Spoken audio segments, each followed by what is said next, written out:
Jags get their man or their men in the first round of the NFL draft. That was yesterday. We got a show to talk about today and tomorrow. This is the weekend edition of Draft Weekend here on Locked On Jaguars. Stand by. You are Locked On Jags, your daily Jacksonville Jaguars podcast. Part of the Locked On Podcast Network, your team every day.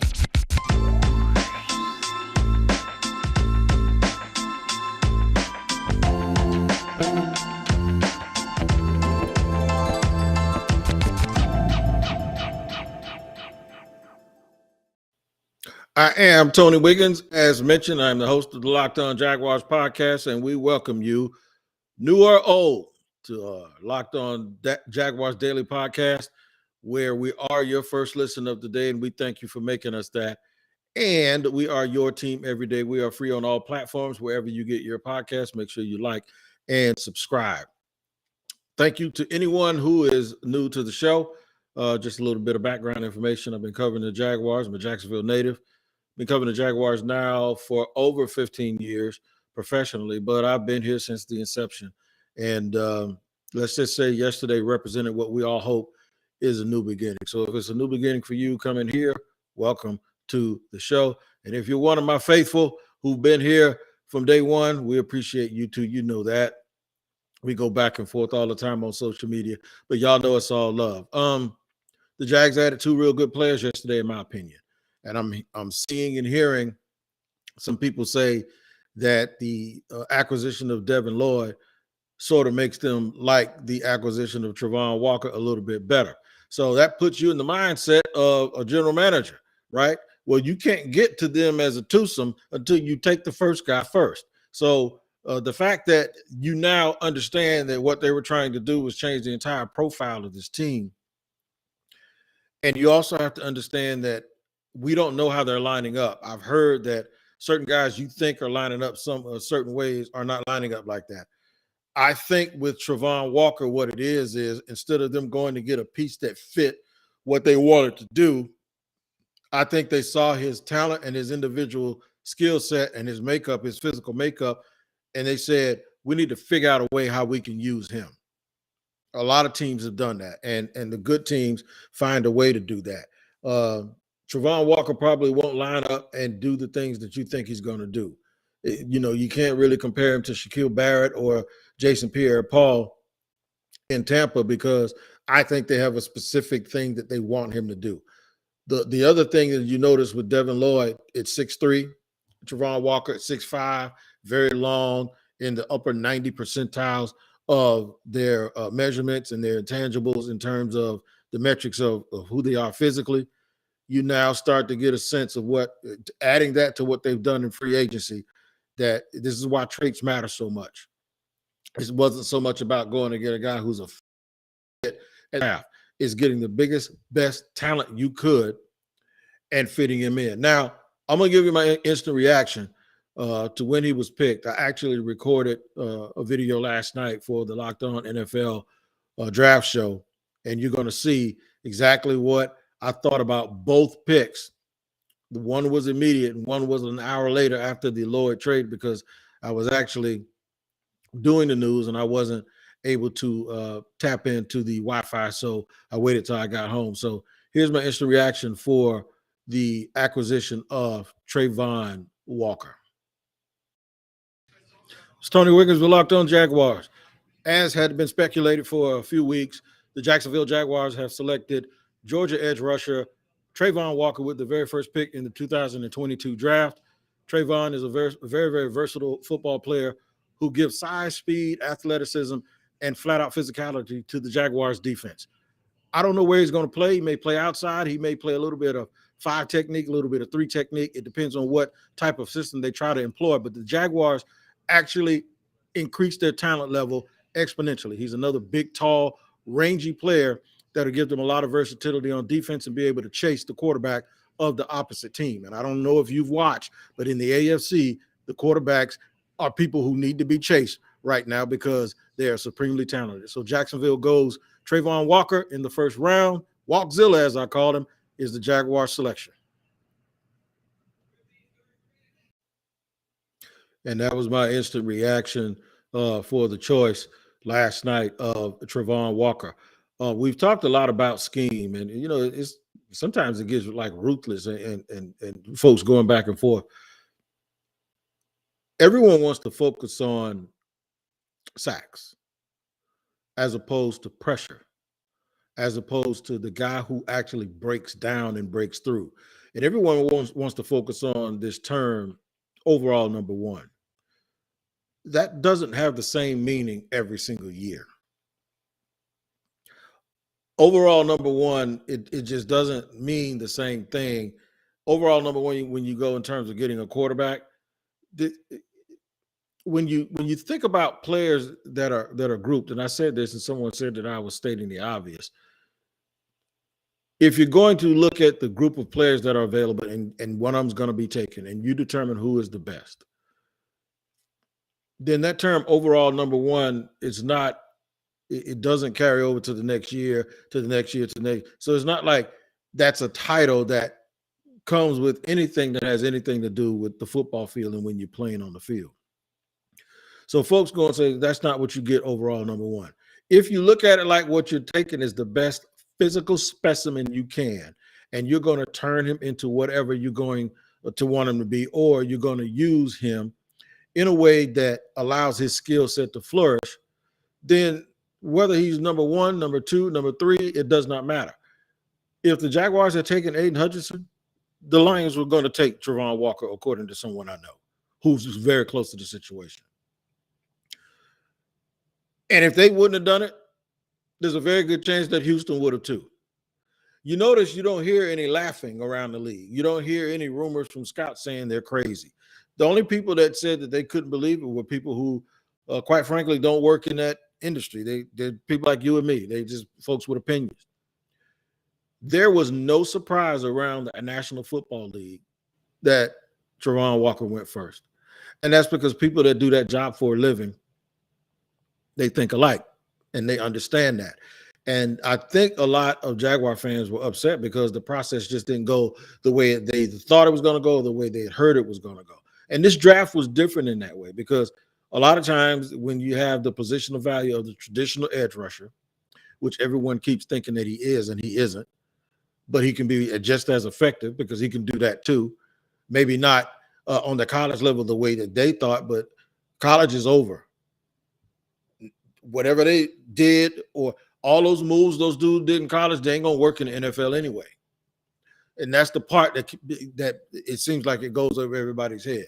Whatever you learn, okay, that's cool. But now it's grown men time, and it's Trent Williams time, and it's Tyron Smith and Teron Armstead. That's who it is now. So all of that is cool that it might have thought that, you learned a little elementary version of what you're going to be doing. But to think that that's what you're going to do now, you're going to get away with it is a joke. And that's what people don't understand. So that's why the traits and the physical talent matter the most. I'm going to get into Devin Lloyd, and I'm going to get into how the reason why some people sit and say now they're better collectively, and I understand it and I think about it more. Well, it's backwards. You got to get the first part before you get the second part. It just doesn't make sense. If you like that pick more because of this one, you got to understand that there wouldn't be nothing for you to like if they didn't make that one first, right? So we're going to talk about Devin Lloyd. We're going to talk about how we think they're going to be used. Segment 2, we're going to also get into a little bit of what's there today, where that board after that first round, what the board seems to be. And I'm going to give you a comparison. Instead of comparing Hutch and Walker, I'm going to compare two Georgia teammates that give you the same example of exactly what I'm talking about. Segment 3, I'm going to mention the viewers, the people who I put out a little information today and say, tell me who you want. I'm going to give those names, and I'm going to mention y'all because you guys make this show what it is. So here we go. We're going to roll on through and get back to it in just a second after I tell you guys about Shady Rays. Man, the sun was shining here today in Jacksonville, not only because they got 2 players in the first round, but because that's what the sun does every day. It shines, right? Okay. You need great sunglasses. And Shady Rays is an independent sunglass company that gives you the features of $200 sunglasses for a fraction of the price. That means polarized lenses, well-constructed, durable frames, and premium high-end finishes. Also, something you won't find anywhere else is Shady Rays' Insane Protection Program. Shady Rays includes lost and broken protection on every pair. You guys, I'm just giving it to you like you don't believe it, but I'm telling you, it's the truth. They will send you a brand new pair if you lose them, no matter what happened. Give them a try, and if you don't love them, you'll pay nothing. It's as simple as that. And also 10 meals a day to fight hunger in America when you shop with Shady Rays. That's right. They are donating 10 meals per day. Exclusively for our listeners, head to shadyrays.com and use the code Locked On to get 50% off 2 or more pairs of polarized sunglasses. That's code Locked On for the best deal of the season, 50% off of 2 or more pairs of Shady Rays sunglasses, backed by over 150,000 verified 5-star reviews. And you guys are a bunch of 5-star people because you're tuning in here to the Locked On Jaguars podcast. And we absolutely appreciate you guys making us your first listen. And if this is actually your first listen, make sure that you like and subscribe. And wherever you get your podcast, that's where we are, man. And we are free on all platforms. All right, I got excited. I was doing some TV last night when the Jaguars traded back up into the second round. I believe it was pick 106, 180, and 33. So to come up 5 spots, they gave up a 4th and I believe what is a 5th to do that. Now, my boys at Pewter Report, John Ledyard and the crew, they said they absolutely hosed the Jaguars. They got them, man. You're supposed to think that. And you know what? If you want to come up 5 spots and there are a bunch of guys on the board that you really, really like, for day 2, which at the time I'm recording this starts in about 3 or 4 hours. So make sure you tune into that too. That's why I say this is the weekend version of Locked On Jaguars. But there's that was a good trade for Tampa, but it was also a good trade for Jacksonville because I don't think that if they sit there and wait, they get their rangy, long, athletic, off-ball middle linebacker type because Quay Walker was already gone. And then the next guy that is sort of like them, it's not the Kobe Dean, and I'm going to mention that in a minute. The next guy that's sort of like them is probably Chad Muma, who's that tall, rangy type.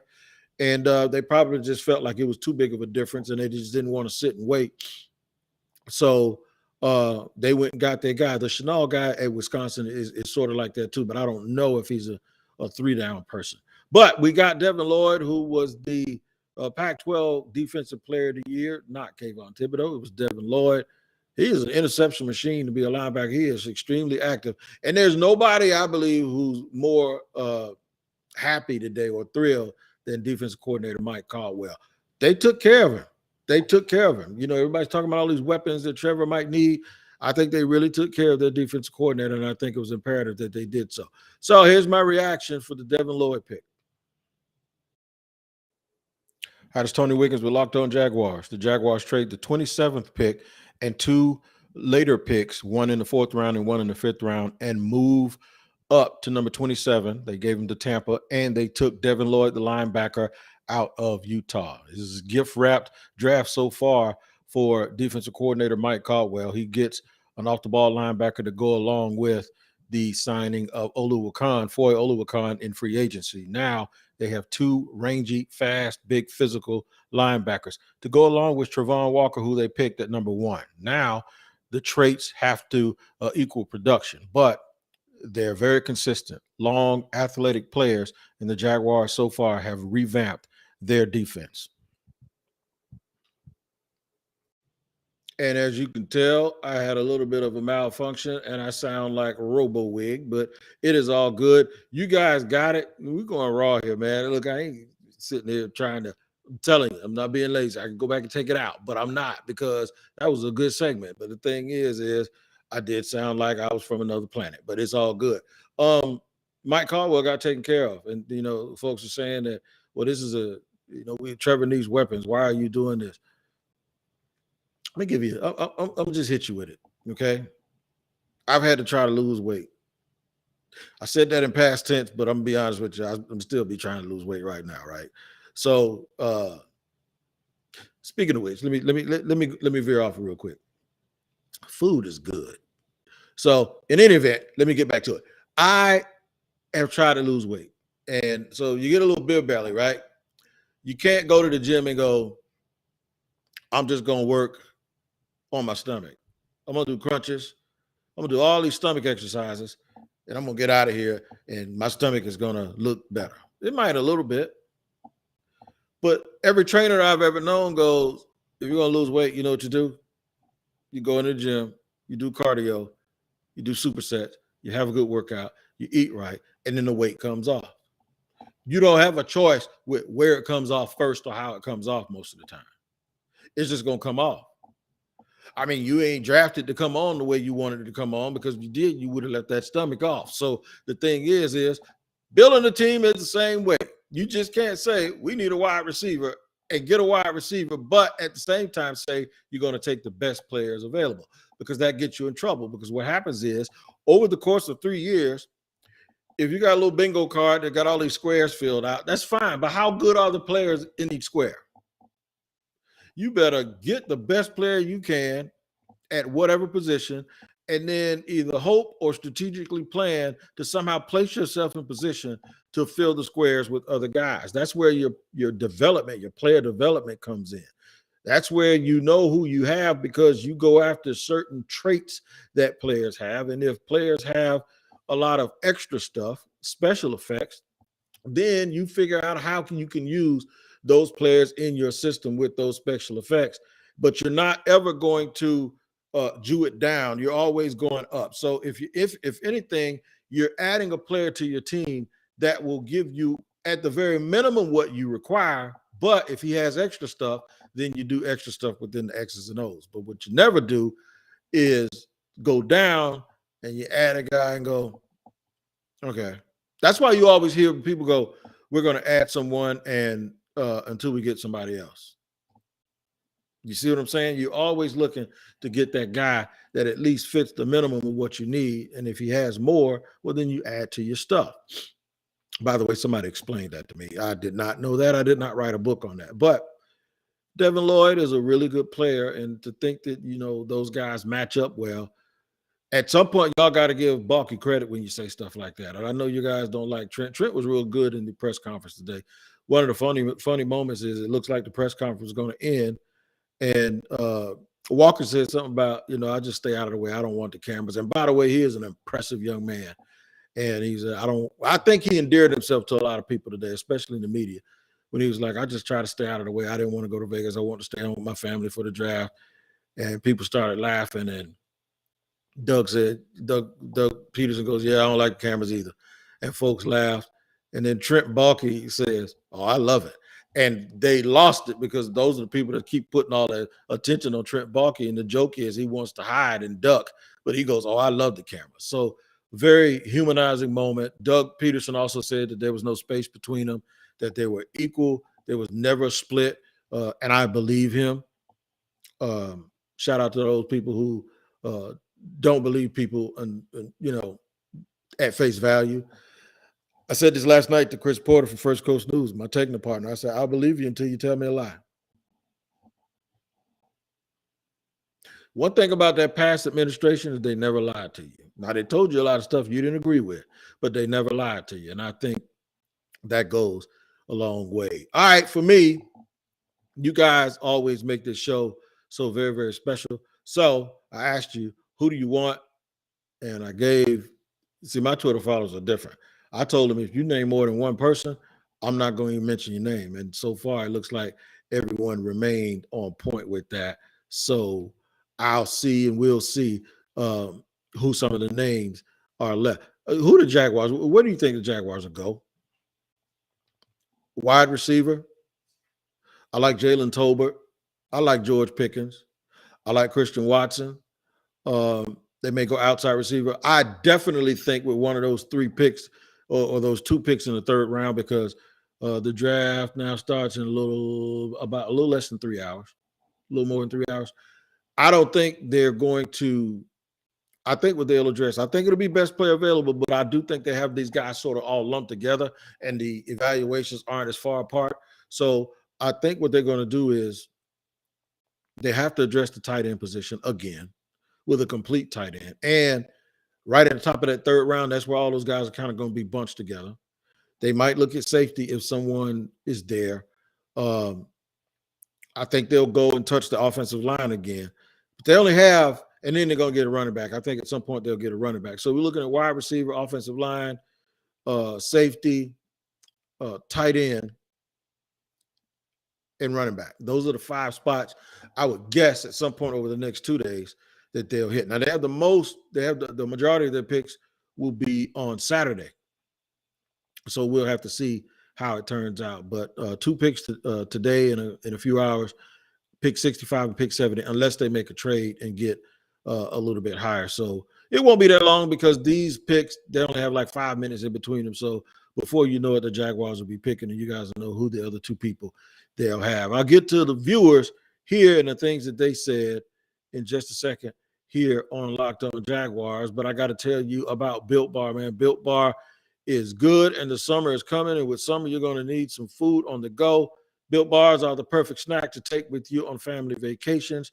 Throw them in your bags and your kids' backpacks. Make sure that everyone has a bar so you're fueled for your summer adventures. I'm going traveling twice this summer. So, yeah, I'm going to have Built Bars with me. You can do the same thing, man. Built Bar, make sure that there's something for everyone. All of the kids will love them. You can, if your kids love marshmallow, you can definitely put them on the puffs. They're absolutely great. The macros are outstanding. So it's not like you're feeding your kids things that aren't good for them. 130 calories, 4 grams of sugar, 4 net carbs, and 17 grams of protein. And if it's just you trying to be a grown-up and want to get your inner kid on, man, you can eat those Built Bars and get that salty caramel that I love so much. So here's what you got to do. Go to Built.com, use the promo code LOCK15, and get 15% off your order. Use the promo code LOCK15 at Built.com. All right, man, we're going to roll along here on a Friday/weekend version of Locked On Jaguars as you guys get ready for rounds 2 and 3 on the draft. All right. I said name one player you want this weekend. If you name more than one, I won't mention it on the pod. We're going to do it here on segment 3. The Hopeful King, my man, says Alec Pierce. And I already know that name's going to show up a lot. Alec Pierce is a wide receiver from Cincinnati. A lot of people want to compare him to Cooper Kupp. It's just people comparing a white guy to another white guy. They always do that, and I find it funny. But he is a guy who has a nice catch radius. He's 6'2.5", 6'3", big and physical. And he's a guy that a lot of people actually have talked about that may be one of those dudes that fall off the board early on day 2. All right, Joe from Jack says he wants Mechie. Mechie would be a good addition. And I like the way you guys are going because you guys are going to guys that are ex-receivers. And I love the fact that you recognize that. Haunted247 says, I don't know how, but get me Pickens. And Jayden Taylor, JT, says George Pickens. So now everybody's mentioning these ex-receivers. And I love the fact that you guys are cognizant of the fact that if you get a receiver, they're probably going to need a guy with some size. Justin Ross says Logan F., and I can rock with that too.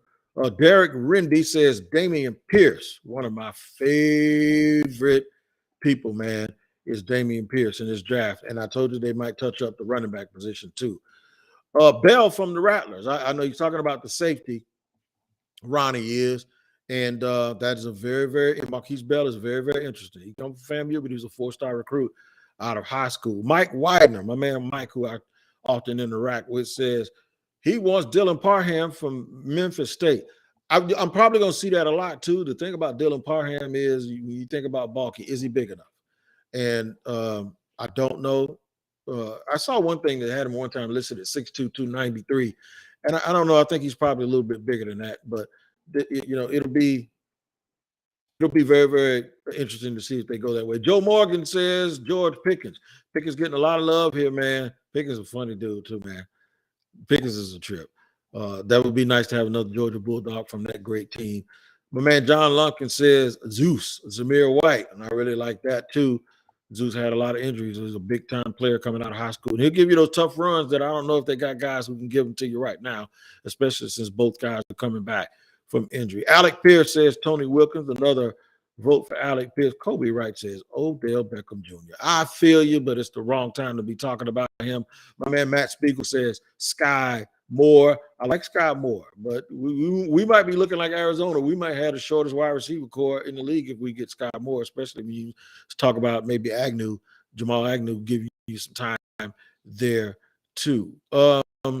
Haywood Jablon said, considering if they move back up to second or stay in third. I talked about that earlier. Yeah, they might. Uncle B says Alex Pierce. A lot of Alex Pierce love. Jay Hutt is talking about Christian Watson.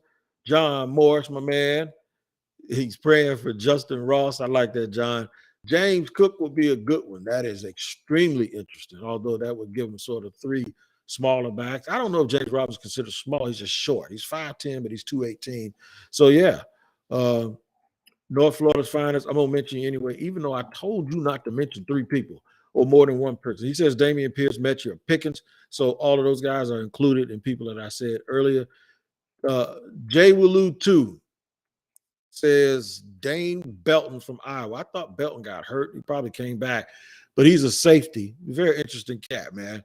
I know he got hurt. He hurt his knee at some point. Jamari Sawyer. Good job, John Hurst. That's a good one. That's somebody that I think John Shipley mentioned him. Dylan Parham says Dave Stalvey Dave. George Pickens for Keith Roberts.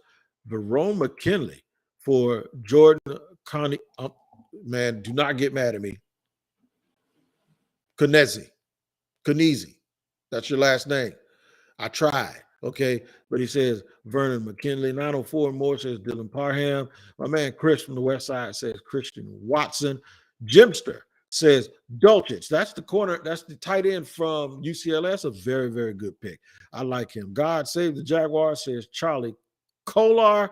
Tight end, I believe, from Iowa State. And Dr. Cliff says Darian. He's talking about Darian Kennard, big old Darian Kennard at guard.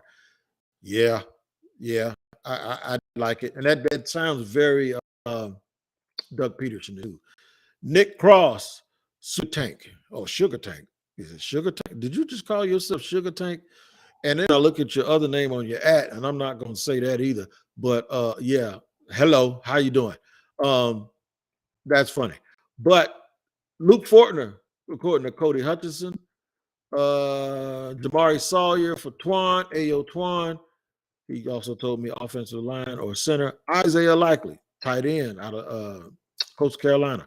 Real good player. James Cook says Chevy Jazz. Me and Chevy been going back and forth for a minute. Another vote for Sawyer from J-Ran. All right. There you go, man. So we went through it. I might get a couple more in here today, but that's very good. You guys know what you're doing, man. I can tell a lot of people been mocking. So you guys are very familiar and are really, really in line with the need. Like I said, PJ says Christian Watson. Alex Pierce is another one by Mr. Nice. So a lot of the same names, a lot of the same people. You guys are really, really on it. And it'll be interesting if a lot of these names pop up on that list, or maybe one or two of them. If they get two of these people, big up to you guys, because that means you guys are really, really on it and you know exactly what you're talking about.